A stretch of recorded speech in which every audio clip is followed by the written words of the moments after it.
Greetings, booktubers. It is reading update time once again. Since my last video, I managed to finish 2 books and I gave up on 2 others. So I'm just going to get started. I'm going to start where I ended my last reading update video, which was with the book The Cypress House. Unfortunately, that was a really, really long book.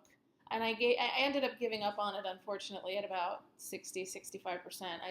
It was just taking too long. Yeah, so The Cypress House was about, it was set in the 30s, and it's about these 2 guys who were on a train going down to Florida for some work, and this guy suddenly has this vision that everybody on the train is going to die, so he's able to convince this one kid to get off the train with him, and sure enough, everybody on the train dies.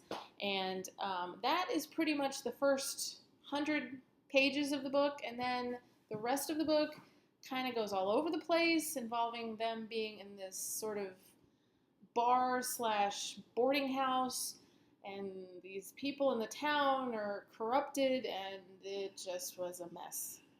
After that, I attempted to read Skull Beneath the Skin by P.D. James.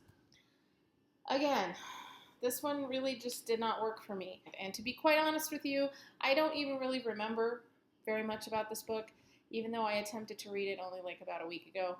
I know it was the second book in a series. That might have been my first problem. I always like to try and read series from the beginning, so I'm not confused, but I believe it's about a female private investigator. I know P.D. James is like this huge sort of icon of mystery writers, and nothing against her talent. She's 95 freaking years old, for God's sake. I mean, she's an institution, and, you know, it was probably just me, probably just the mood that I was in when I was trying to read it. But again, it was another very long book that just, I couldn't deal with it. So it was another book that I gave up sort of about halfway through. Then I read a book that I've already made a book talk video about, and it was Steelheart by Brandon Sanderson. This book was all kinds of awesome. It was really great. I read it in a couple of days. It's YA science fiction, and it's about sort of like not too far in the future where people develop these abilities and they become superheroes, which are called epics in this book. But they're not superheroes, they're more supervillains. They use their powers for, you know, to do bad things and to take over the world.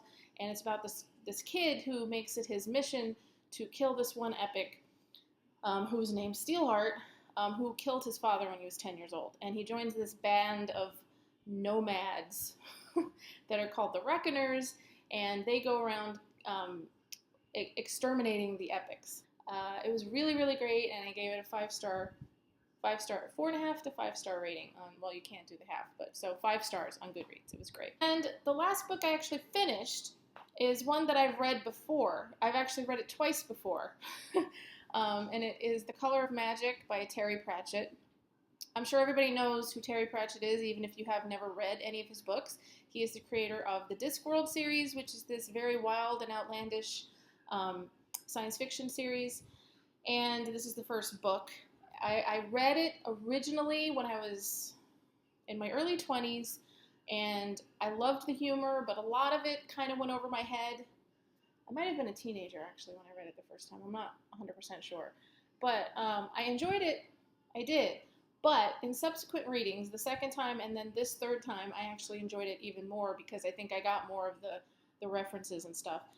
For those of you who don't know, really, really quickly, Discworld is this sort of way, way over-the-top sci-fi fantasy series that is about this world that is a disc that is being carried around the galaxy by a giant tortoise and 4 elephants on top of the giant tortoise support this disc that just, you know, rotates in the galaxy.